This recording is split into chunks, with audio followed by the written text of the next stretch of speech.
Shahrimizning Media Park territoriyasidan Coffee Dom'ning o'zidan 4-qavatdan 3 xonalik, jamida 100 kvadratlik 2 tomonlama proyektlik tayyor high-tech remontda ta'mirlangan kvartiramiz sotuvga chiqyapti. Hol qismida biz holni o'zi ham bitta katta xonadek, patolog gipsokarton, chiroyli qandillar, devorlar attachenta plus kombinatsiya qilingan MDFlar bilan birga. Zal bu tomonda spalnasi, bu tomonda zal qismi to'g'rimizda sanuzel. Zal qismini boshlab ko'rib o'tamiz. Devorlarda attachenta, chiroyli pardalar, eshiklari podzakas MDF eshiklardan, bu tomonda uyimizning spalnyasi, mebellari bilan birga chiroyli meshkavina aboychalar ishlatilgan, chiroyli qandillargacha ilinib qo'yilgan ekan. Uyimizning bets komnatasini mana ko'rib o'tamiz hozir. Aboylar kombinatsiya qilingan holatda.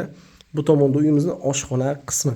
Kiraverishlar vходной eshiklari, kattagina balkonchasi bilan birga kattagina oshxonasi, kartinlargacha ildirib qo'ygan ekanlar. Stol stullari, kuxnya garniturasi akreldan ishlangan, stiralkasi, gaz plita vichkalari hammasi o'rnatib qo'yilgan tayyor holatda. Uyimiz sanuzel qismini ko'rsatib o'tamiz hozir. Bu tomonda uyimizning sanuzel qismi 60 ga 120 metal granitlar bilan ishlov berilgan. Akril vanalar, litium unitazlar, aristonlargacha, LED abagrev oynasigacha, stak simistilargacha hammasi o'rnatib qo'yilgan tayyor holatda. Bu uyimizning narxini egalari 87.900 dollarga baholayaptilar. Kelishtirib arzon qilib beriladi. 4-qavat, 3 xonalik, 2 tomonlama proyekt ega bo'lgan kvartiramiz.